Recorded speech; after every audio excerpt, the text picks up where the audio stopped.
Vamos abrir as nossas Bíblias em Atos, capítulo 18. E hoje a nossa leitura vai ser do 18 a 22. Eu vou ler na versão NIV, nova versão internacional, a partir de 2023, que a tradução aí já está muito mais saudável, se é que eu posso dizer assim. Deixem-me lembrar que hoje é o último dia deste devocional, certo? Hoje é o último dia deste devocional, mas deixem-me dar-vos um desafio, que é o desafio que eu estou a tentar fazer em mim. Primeiro que tudo, nós temos um cartaz com 10 oportunidades de evangelização, certo? Então nós escrevemos nesse cartaz 10 oportunidades de proclamarmos o Evangelho e de 10 pessoas ou 10 famílias, eu não sei o que é que vocês colocaram no cartaz, de chegarem a Deus. E normalmente nós somos de resultados pragmáticos, somos ensinados a ser pragmáticos. Não deu resultado, deixa para o lado. Não deixem para o lado esse cartão. Continuem a oração até que, ok? Ou até que eles sejam salvos, ou até que o Senhor vos mostre que vocês têm que continuar o caminho. E vocês têm aqui uma bela de uma oportunidade de todos os dias orar por uma região diferente de Portugal durante o ano. Não terminou em janeiro. Então, ainda que nós não conheçamos os outros irmãos que estão em Braga, em Bragança, no Porto, em Orém, nós não os conhecemos, mas nós temos aqui um nome do pastor. Olha, agora abri pastor da Igreja Renovação do Porto, pastor José Carlos Ribeiro. Então nós oramos por ele e pela igreja dele, em que ele está responsável. Conseguem atender este desafio? Então isto é muito bom e é prático nas nossas vidas. Às vezes nós dizemos, não sei por quem orar. Então ore pela igreja de Cristo em Portugal e fora de Portugal por estes 3 assuntos que nós hoje ouvimos. Então vamos ler as Escrituras em Atos 18. E nós estamos aqui a falar e a ver a missão da igreja através da pessoa de Paulo e o que ele está a fazer em Corinto. Então diz assim as Escrituras do 18 ao 22. Diz, Paulo permaneceu em Corinto por algum tempo. Depois despediu-se dos irmãos e navegou para a Síria, acompanhado de Priscila e Áquila. Antes de embarcar, rapou a cabeça em Cencreia, devido a um voto que havia feito. Chegaram a Éfeso, onde Paulo deixou Priscila e Áquila. Ele, porém, entrando na sinagoga, começou a debater com os judeus. Pedindo eles que ficasse mais tempo, não cedeu. Mas, ao partir, prometeu, voltarei se for da vontade de Deus. Então, embarcando, partiu de Éfeso. Ao chegar a Cesareia, subiu até à igreja para saudá-la e depois desceu para a Antioquia. É até aqui a palavra do Senhor. Vamos orar para que o Senhor possa tocar nos nossos corações hoje com a palavra dele. Nosso querido Pai, nós queremos mais uma vez levantar a nossa voz até ti, Senhor, e deixar no teu altar o resultado da partilha da tua palavra nesta manhã. Senhor, toca aos nossos corações. Desafia-nos, Senhor, a dar passos em frente para a construção, para a edificação do teu reino, não só na nossa vida, mas através da nossa vida. Alerta-nos, sonda o nosso coração, mostra-nos, Senhor, onde e como nós vamos edificar o reino nas nossas vidas, para a tua glória, no nome de Jesus. Amém e amém. Deixem-me dar um breve contexto deste pequeno texto que nós agora lemos. Paulo esteve em Corinto durante 18 meses, 1 ano e meio, e ele agora teve este tempo todo, e ele agora vai sair e teve na sua mente dizer o seguinte, eu agora vou para a Síria. Onde é que é a Síria? É a Antioquia da Síria, que foi a igreja que o enviou. Lembram-se da igreja, primeira igreja missionária, onde Barnabé, por ouvir falar de que os irmãos estavam a constituir igreja, ele foi enviado para Jerusalém por lá, e ele chegou lá e viu que a graça de Deus estava extraordinariamente visível. E ele disse, uau, o que fez Deus aqui? Então ele só esteve no trabalho de confirmar os irmãos. Essa igreja cresceu, edificou-se, foi uma igreja missionária, porque estava lá Paulo, Barnabé, estava lá outros irmãos, e eles começaram a enviar estes irmãos, por obra do Espírito Santo, para o mundo, para que eles pregassem o Evangelho. Esta igreja nasceu da vontade do Senhor, pela impulsão do Espírito Santo em alguns irmãos judeus que nós não temos o nome deles. E foi assim que a igreja se espalhou, por pessoas anónimas. E Paulo agora, quando chega a Corinto, está lá durante 18 meses, mas no início ele estava a pensar que já terminou a minha vez. Nós não sabemos quando começou o voto de Paulo. Um voto de consagração, de dedicação a Deus. Sabemos que ele terminou nesta altura. Então ele neste voto, segundo Números 6, era um voto judeu em que eles se consagravam a Deus, não tocando nem em cabelo, nem em barba, nem em vinho. O que é que isto quer dizer? Que eles não cortavam o cabelo, não cortavam as suas barbas, durante o período que se dedicavam a Deus, mas também não tocavam em vinho, e eles não tocavam em mortos. Lembram-se desse voto nazireu, que nós vemos em Sansão, nós vemos em Davi, nós vemos em uma série de pessoas que por um tempo determinado, neste caso Sansão foi a vida toda porque foi Deus que determinou, mas nós vemos votos pessoais de dedicação e consagração a Deus, onde eles também visivelmente estão dedicados, ok?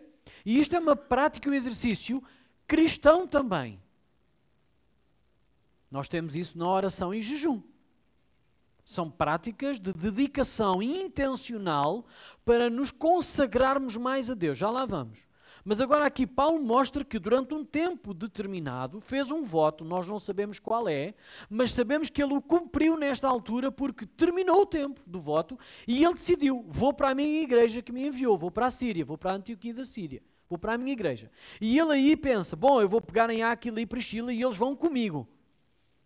E ele vai até Cencreia, que é o porto mais perto de Corinto, que vai ali no mar Egeu e que faz um salto até a Ásia, até Éfeso, até ao porto de Éfeso. E ele, quando chega a Éfeso, deixa lá Priscila e Áquila já a bombar evangelho e a dizer, agora vocês ficam aqui e eu vou continuar a pregar aqui o evangelho. Ele vai até uma sinagoga. Era hábito dele ir a uma sinagoga. E normalmente o resultado era qual? Negativo. Mas eu quero-vos dizer o seguinte, Paulo nunca se determinou pelos resultados. Ele nunca fez as coisas pelo pragmatismo do resultado que ia ter. Porque se fosse pelo resultado, ele tinha desistido à primeira. Porque ele sabia que cada vez que ia à sinagoga, o que acontecia? As pessoas rejeitavam o evangelho e ainda mais, ele sofria as consequências desse ódio que nós lemos hoje. Eles não vos odeiam a vocês por qualquer coisa, eles odeiam-vos porque me odiaram a mim primeiro. E vocês estão a levar a minha mensagem, vocês estão a levar a minha pessoa.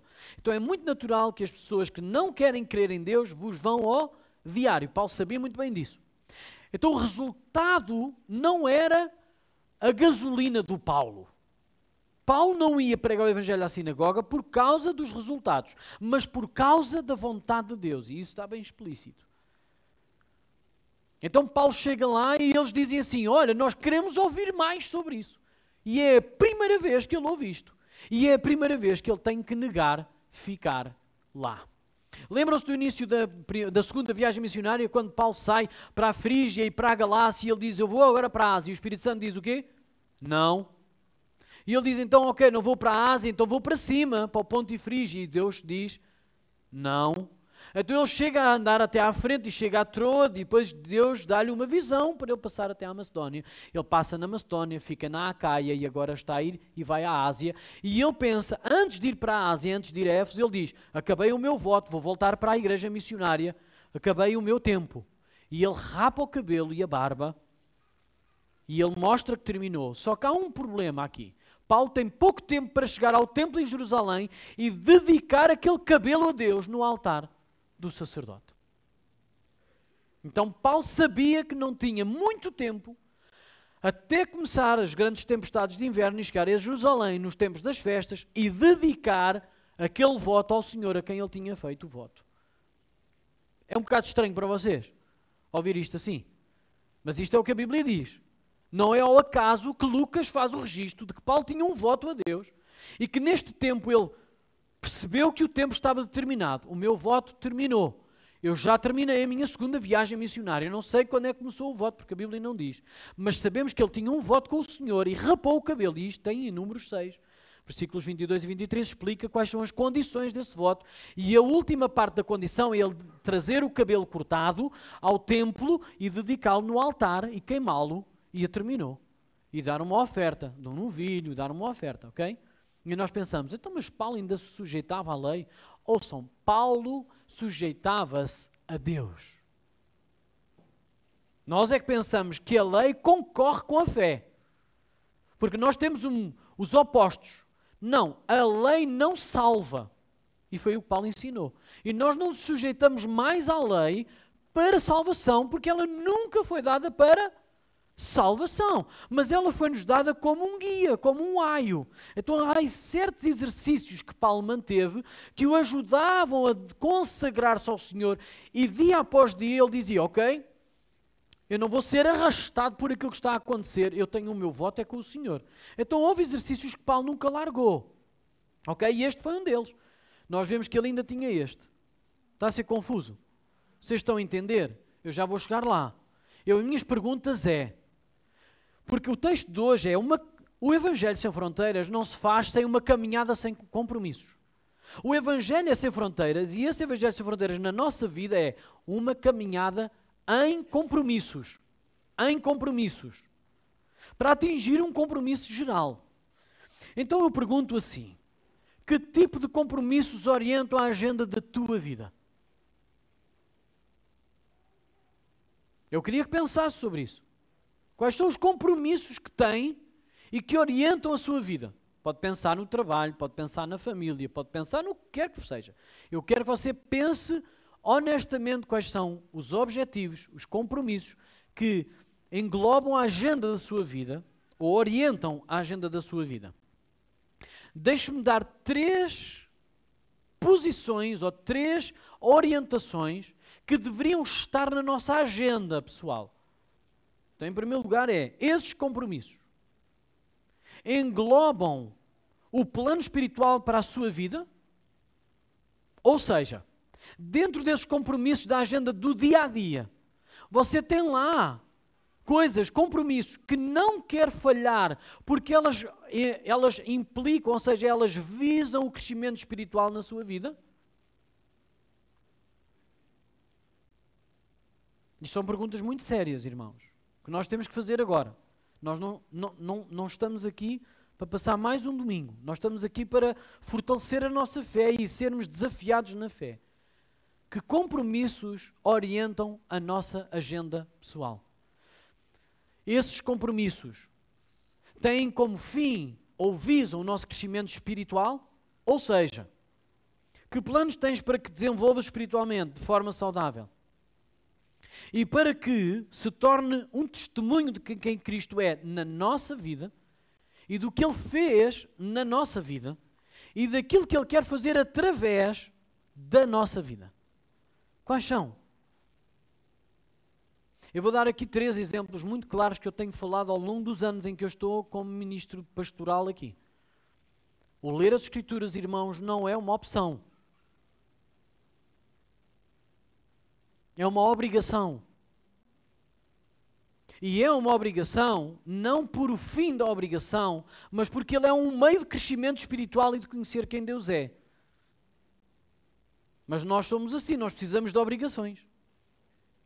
O orar a palavra é nós orarmos segundo aquilo que o Senhor já nos mostrou na palavra, para que nós possamos ir ao encontro de quem Deus é na nossa vida e do que Ele quer fazer. Estes são compromissos que nós devemos ter diariamente na nossa vida. O refletir, pensar sobre isso, fazer com que isso molde o nosso caráter. E isto são coisas pessoais.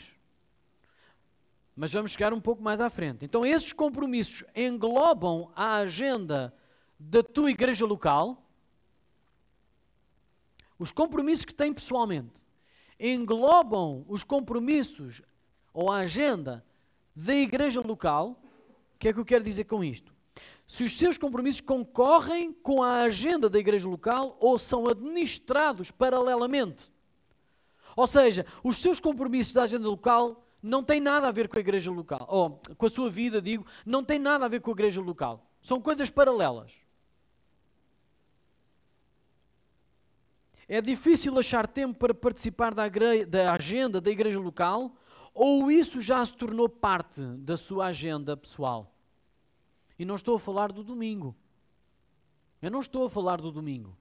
Porque a Bíblia não fala que Paulo vivia evangelho ao domingo, ou que pregava ao domingo. Ele vivia evangelho todos os dias. E esse é o convite que nós temos para a nossa vida. Outro. Esses compromissos englobam serviço na igreja local? Em relação aos compromissos que englobam o serviço, isto é muito mais do que participar da agenda. Não sei se me entendem. Participar da agenda da igreja local é um exercício que nos ajuda a estar e participar. Ou seja, pertencer ao momento. Pertencer ao serviço da igreja local é muito mais dedicação, exige mais tempo, exige que nós assumamos compromissos da nossa agenda pessoal, não em concorrência com a agenda da igreja local, mas em ligação muito direta. E isso exige mais da nossa vida pessoal. Mas se nós queremos que ela faça diferença na nossa vida pessoal, ela tem que fazer também diferença na igreja local. É isso que nós vemos através das Escrituras, é isso que nós vemos através da ação de Paulo, de Silas, de Timóteo, de Bernabé, de Marcos, de Sóstenes, de Crispo, de uma série deles que vão passando pelas Escrituras e nós vemos, uau, eles tinham um compromisso e uma dedicação extraordinária. Paulo mostra-nos com clareza que não é razoável servir a Deus sem um compromisso bem definido e que, de uma forma geral, ela é igual para todos. Todos somos chamados de uma forma generalizada a pregar o Evangelho. Sim ou não? Então todos nós nisto somos iguais. E de uma forma específica também somos chamados a uma coisa que é comum a todos, que é o fazer discípulos. E Paulo experimentou isso de uma forma muito interessante. Por onde quer que ele passasse, ele pregava o Evangelho a todos, sim? Ele pregava a todos. Exclusivamente ou especificamente ao início aos judeus. Mas por onde quer que ele passasse, ele fazia discípulos, que é uma intencionalidade relacional muito mais específica. Então nós fomos chamados a pregar o Evangelho a toda a criatura, mas lembrem-se que no mandamento do Senhor em relação a pregarmos o Evangelho, está inclusivo o fazer discípulos. Ah, mas isso é só para o pastor. Não. Engane-se. Não é o pastor que tem que fazer discípulos. É a igreja. E esse discipulado começa nos relacionamentos intencionais através da igreja local. É o primeiro exercício que nós temos. E Paulo está a mostrar isto de uma forma. Não é razoável pregar o Evangelho fora de portas quando nós ainda não pregamos dentro de portas. Não é razoável tentar alcançar pessoas e discipular pessoas enquanto, no sentido mais prático, nós ainda não temos ninguém que discipulemos. Melhor ainda, eu não posso discipular ninguém enquanto ainda não fui eu também discipulado. Em Atos 13, 46 e 47, nós vemos a obrigação de Paulo. Lembre-se que o seguinte, a caminhada do Evangelho Sem Fronteiras é uma caminhada em compromissos. E eu perguntei no início quais são os compromissos da sua agenda pessoal. E se eles englobam o seu crescimento espiritual, a participação da igreja local e do serviço da igreja local, fazendo também discípulos. Em Atos 13, 46 e 47, Paulo... E não só, eu estou a mostrar Atos 13, 46, 47, mas Paulo em quase todos os lugares ele dizia isto. Ele ia em primeiro lugar aos judeus pregar o Evangelho, mas como ele não conseguia ter o resultado de discipular toda a gente, mas havia sempre um resquício de pessoas que aceitavam o Evangelho e se tornavam seus discípulos. Então nesta passagem generalizada havia também um resultado específico de discípulos específicos. E eles iam-se juntando a Paulo. Mas Paulo disse ousadamente, Paulo e Barnabé dissem o seguinte: então Paulo e Barnabé lhes responderam corajosamente: era necessário anunciar primeiro a vocês a palavra de Deus. Uma vez que a rejeitam e não se julgam dignos da vida eterna, agora nos voltamos para os gentios, pois assim o Senhor nos ordenou. Eu fiz de vocês luz para os gentios, para que vocês levem a salvação até aos confins da terra. E isto ele estava a explicar no sentido generalizado. Mas na prática nós vemos Paulo a não só pregar o Evangelho de uma forma generalizada, mas a fazer discípulos. Então, no entanto, Paulo, no plano da proclamação do Evangelho, desenvolvia estes relacionamentos intencionais de discipulado. Nós vemos isso com Barnabé, vemos isso com Marcos. Aliás, lembram-se do episódio de Marcos, em que ele não aguentou a pedalada na primeira viagem missionária e Paulo depois na segunda viagem missionária disse a Barnabé, não, nós não vamos levá-lo. Então ele não conseguiu, ele desistiu logo na primeira, não concordo. E Barnabé disse, então nós temos que seguir caminhos separados. Porque o ministério de Paulo era este, pregar a toda a gente, fora de Jerusalém, fora de Antioquia, mas Barnabé era reconhecido como aquele que restaura, consola. E foi ele que consolou Marcos na sua dificuldade. Foi ele que discipulou Marcos e o edificou, de tal forma que Paulo depois disse, mais à frente no seu ministério, bem, Marcos é muito útil para o ministério. Eu estou tremendamente abençoado e eu preciso de Marcos ao meu lado. Lembram-se disso? Então isto só acontece porque alguém pôs na sua agenda pessoal, eu tenho que pregar o Evangelho e discipular alguém num relacionamento espiritual com Deus, em crescimento e edificação. Em 1 Coríntios, deixem-me dizer isto, há pessoas que vão acompanhando Paulo nesta caminhada. Barnabé, Marcos, Lucas, Timóteo, Silas, mas há um outro que eu quero chamar a atenção, que é Sóstenes. Se calhar passou assim, despercebido, assim numa leitura rápida. Quem é que já leu a Bíblia de capa a capa? Capa a capa. Ok. Não fique já triste por não ter lido de capa a capa, mas eu quero lhe dizer que um dia nós vamos nos encontrar nos céus com um homem chamado Obadias, outro Malaquias, outro Sofonias, e eles vão dizer, leu o meu livro. Nem sabia que você tinha um livro escrito.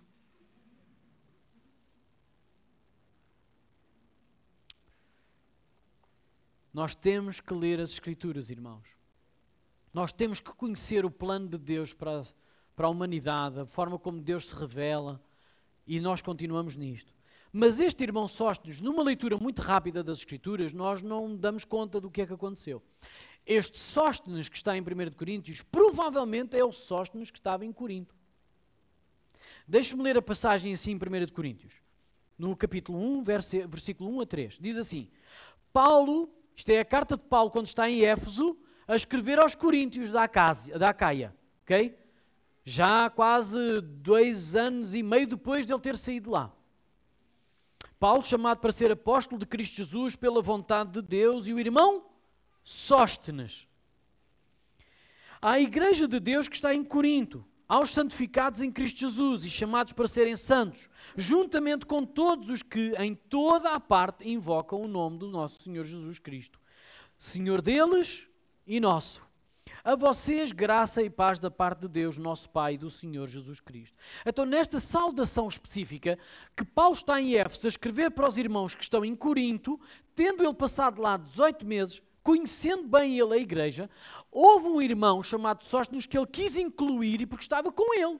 Sim? Quando Paulo inclui alguém na sua carta, é porque esse alguém está com ele a viver o ministério. Eu e o irmão Sóstenes estamos a dar graças a Deus por vocês e estamos a dizer-vos olá. Então quem é este Sóstenes? Provavelmente era alguém conhecido da igreja de Corinto. Deixe-me fazer aqui um recuo. Nós às vezes precisamos de recuar aqui um pouco.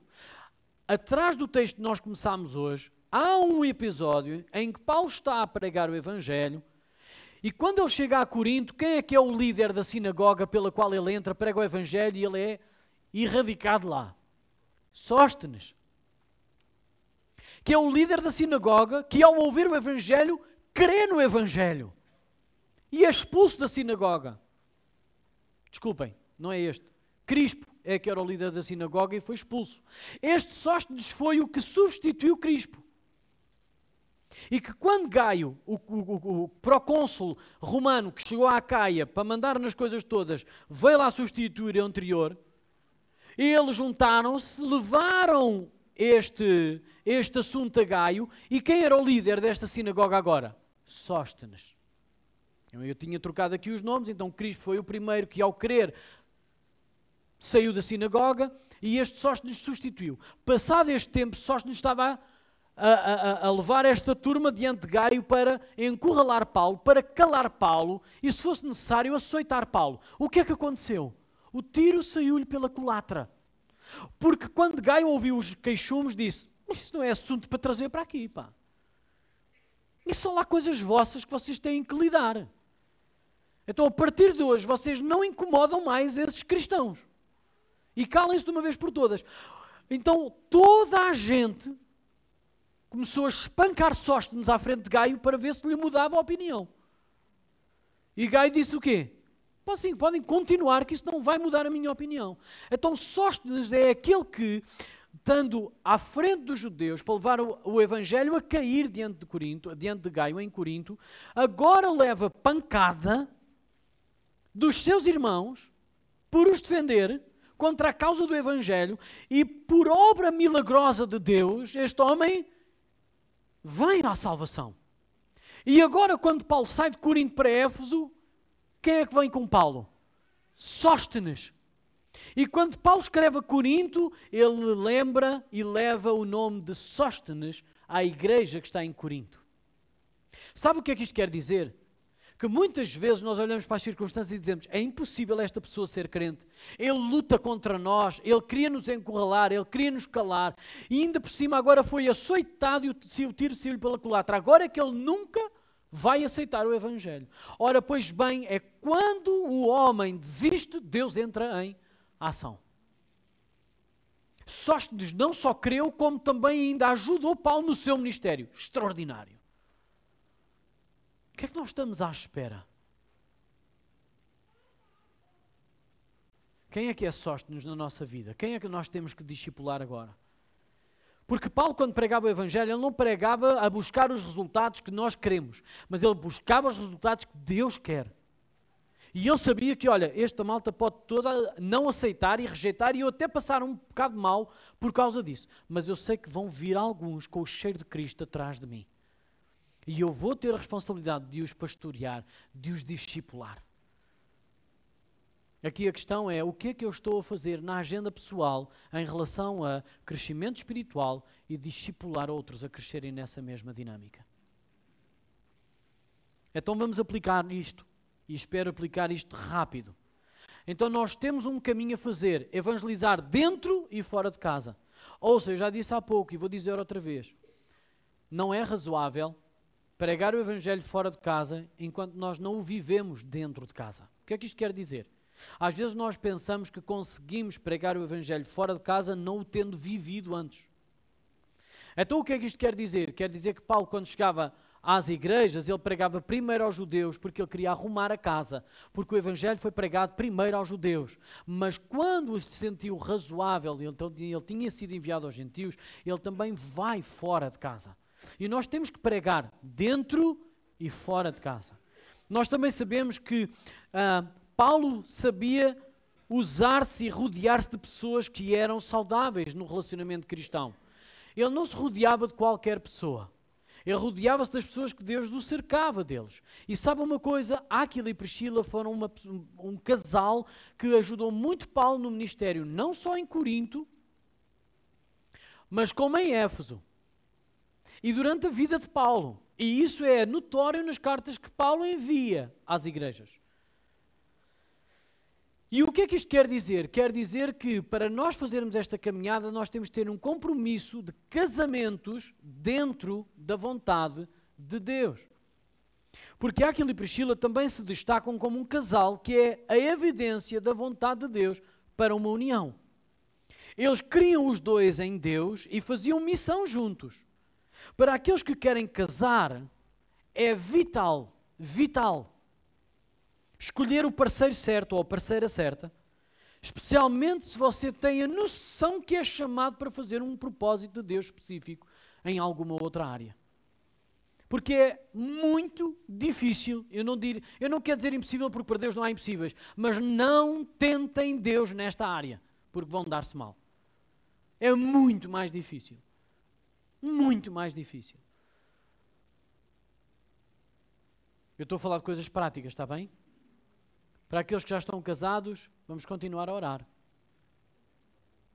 Vamos continuar a orar. Para aqueles que ainda não são casados, casem dentro de uma união em Cristo. 1 Coríntios capítulo 6 e 7. Ok? Porque estes compromissos que nós vamos tendo vão construindo relacionamentos saudáveis em Cristo, ou não. E neste caso, Paulo pôde-se rodear de Áquila e Priscila porque eles eram uma casa que discipulava. Também os pequenos compromissos atestam o grande. Ouça, quando nós lembramos a grande comissão, e qual é a grande comissão? Pregar o Evangelho a toda a criatura, e o que mais? E o que mais? Mateus 18, o que é que diz lá? É-me dada toda a autoridade nos céus e na terra, portanto, ide e fazei discípulos, ensinando-os, batizando-os e ensinando-os em tudo o que eu vos ensinei. Fazer discípulos faz parte da grande comissão. E para nós atingirmos o propósito final, nós temos que ir fazendo mini-metas. E a mini-meta é colocar na nossa agenda pessoal alguém que nós devemos encaminhar no crescimento e numa caminhada espiritual. Quem é essa pessoa que está no seu calendário? Nós estamos a começar o ano. Normalmente no início do ano nós vamos fazendo alguns propósitos e alguns compromissos. Meta na sua agenda alguém da igreja local que você se comprometa a orar com ela, a convidá-la de vez em quando para uma conversa, a animá-la e a confortá-la nas Escrituras, para que o crescimento e a caminhada espiritual sejam uma realidade na vida, na sua e na vida da outra pessoa. Então a nossa dependência está sempre em Deus. Quando Paulo miraculosamente ouviu da parte dos coríntios, dos efésios, dentro da sinagoga, olha, nós não queremos que tu te vás embora, continua a pregar às nossas vidas. E o que é que ele diz? Não posso. Tenho um compromisso com o Senhor, eu já tenho lá tenho que ir a Jerusalém e depois a seguir para a minha igreja missionária. Mas se for da vontade de Deus, eu voltarei. Mas se for da vontade de Deus, eu voltarei. Paulo não fez isto de uma forma não foi de uma forma leviana. Não, eu tenho que ir embora e tal.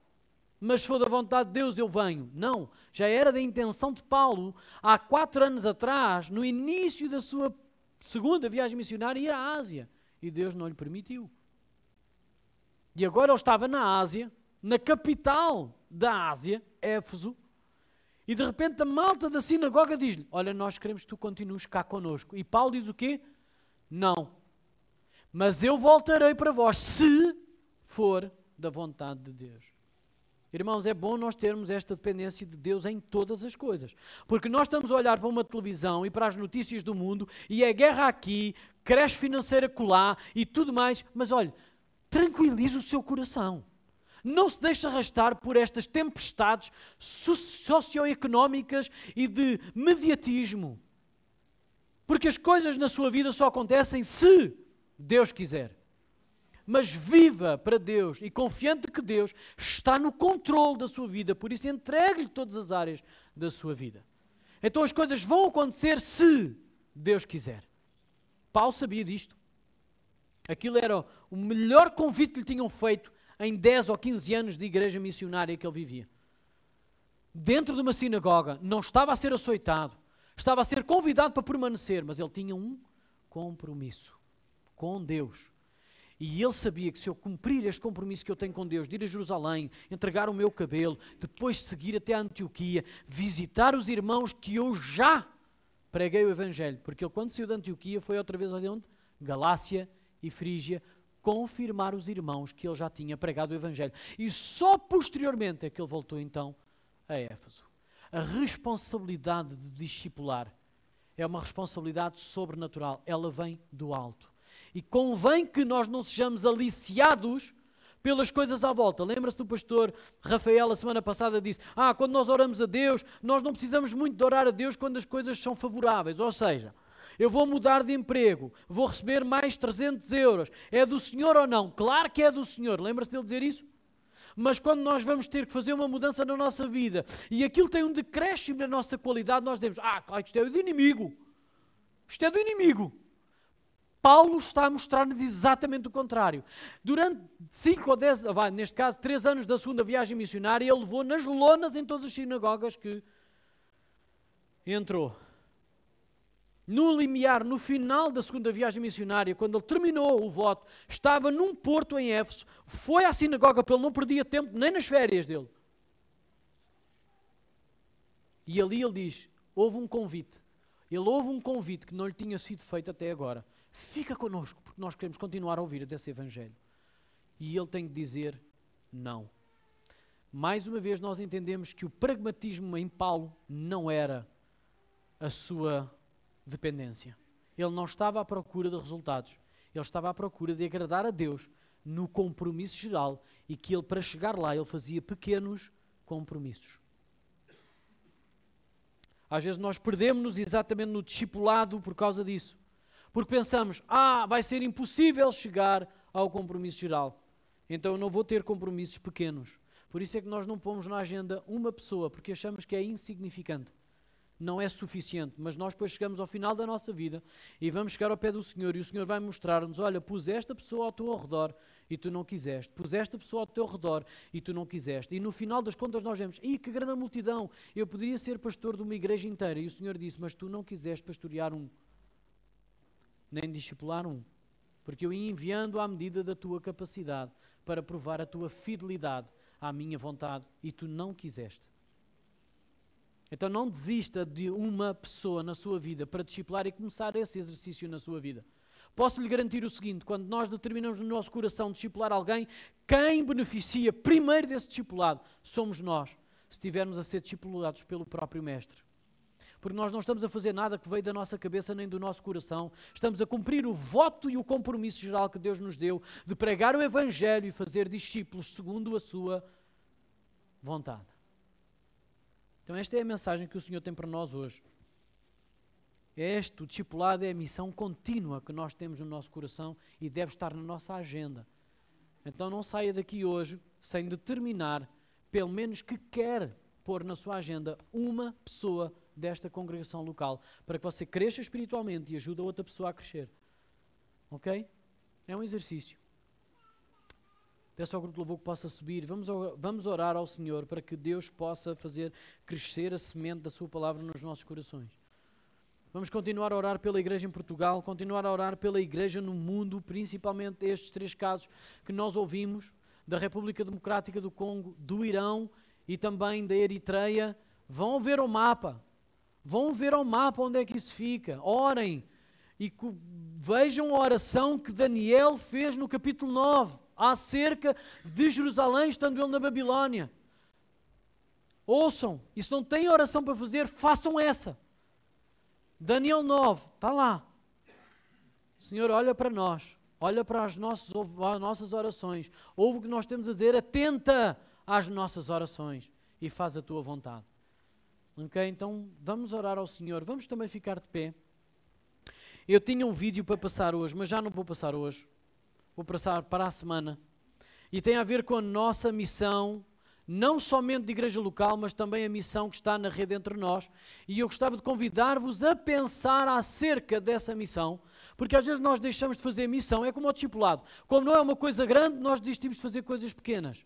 Então nós somos convidados no caminhar junto com outras pessoas, não conseguindo fazer tudo acerca de uma missão, conseguimos nos juntar em várias. São 14 missões em que nós ajudamos um pouco. E eu queria convidar-vos a pensar nessas sementes missionárias através de um vídeo na semana que vem. Vamos tomar a ceia juntos, vamos louvar a Deus juntos, mas vamos construir igreja saudável juntos. Amém?